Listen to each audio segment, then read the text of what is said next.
Tom, I saw this press release, and I texted you immediately. I saw that comment in the sky. I'm like, I'd see if Tom saw it in New England himself on the East Coast, because I saw it on the West Coast. You see it? I was still processing myself, and, it is interesting. There's a lot of different reasons for it. Just to cut to the chase, on Monday I reported that Bill Belichick and Robert Kraft on Tuesday, reported that they had their season-ending conversation, and that during the course of that conversation, Belichick charted a course for 2023 that was more encouraging, including offensive changes that were going to take place. Didn't want to get into firings or reassignments or anything like that, and he never really does. But I think what Robert Kraft and the Patriots did last night was, to borrow Belichick's phrase, they did what was best for the football team. Explain that we're not going to go titleless. Explain that we're going to gain some traction on offense with an experienced guy. We're not going to have a shell game with who's calling the plays and who's the offensive coordinator and what are you guys talking about? I don't know what you're asking. Just cut to the chase, Bill. So I found that fascinating, in that Robert said, "Can we get this done? And make it look a little more organized and less cryptic." And you, what is your reporting on how collaborative that conversation was, Tom? They were both in line. I think that there comes a point where Bill does fully comprehend, and I don't want to speak out of turn, as he says, speak for yourself, but I think that he understands the pecking order. As much latitude as he's been given over the course of time, as much money as he makes, which is more than any professional sports coach in America, perhaps the planet, I think he gets the idea that, okay, in the end, it's his $6 billion team. And if he says, I want my season ticket holders and the rest of the NFL to understand that we're going to have a more cogent plan and a conventional plan in place, c'est la vie. I'm with that. If we have to send a release out to do that, well, I don't love sending releases, but especially when it's an admission of, yeah, we're doing it different this year because last year it didn't work. I'm sure he didn't love it, but there was no, I'm not over my dead body type of comment. What is the Gerard Mayo portion of the sentence of the press release? You could break it down by sentences since there's just two of them.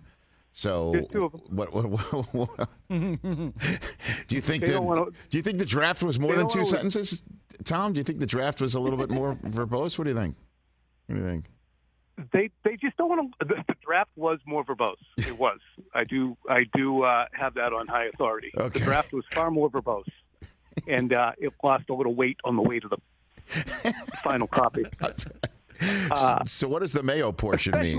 What do you got for me on that front? When you're detailing that there's not even a contract, but you're moving forward with negotiations. Now, I reported a little while ago, as did Phil Perry, my coworker, that Gerard will not be taking the interview for the Cleveland Browns defensive coordinator job.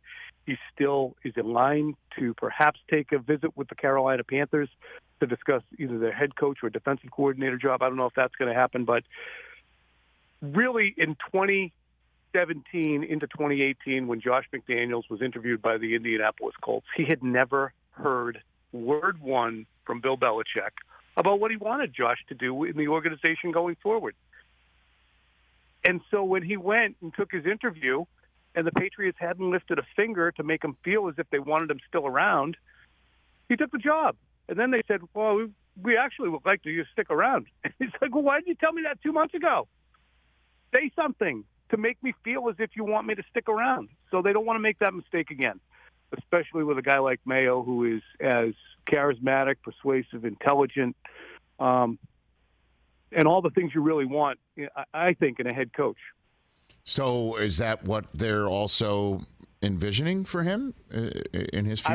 I would be out of line if I commented that is something I'm certain of.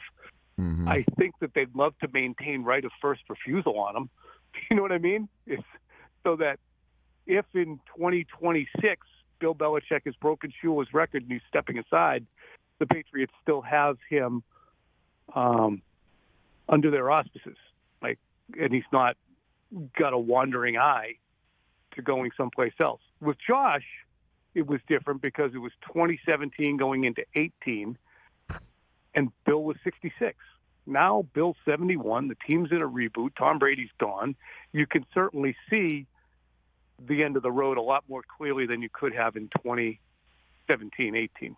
So then let's take the last portion of our conversation, Tom Curran. I will not preempt Brian Cranston. No, I know.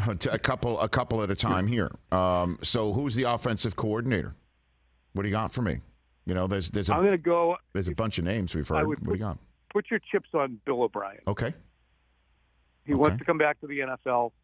I believe ownership is fond of him. I believe that Bill Belichick values him. He's worked with Mac Jones in the past, and Bill has New England roots. I think that is the hands-on 2-1 favorite. Catch the Rich Eisen Show every single day on the Roku channel, 12 to 3 Eastern, for free.